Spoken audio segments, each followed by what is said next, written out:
Today we're going to go over macro and micronutrients, the difference between them, why they're important.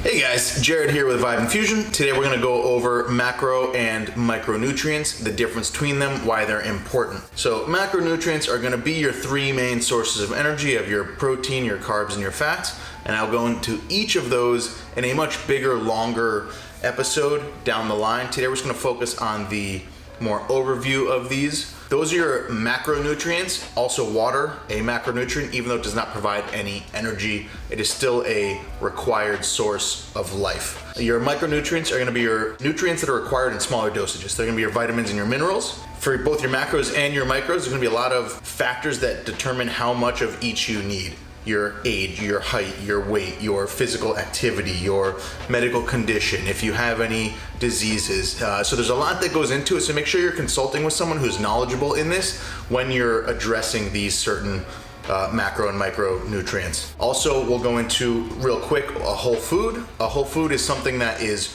one single ingredient and provides nutrients. So a whole food, some quick examples, you have your fruits, your nuts, your legumes, which are beans, your sources of meat, your vegetables, anything that is one ingredient is a whole food. Your diet should consist almost entirely of whole foods if you want to live a very healthy life.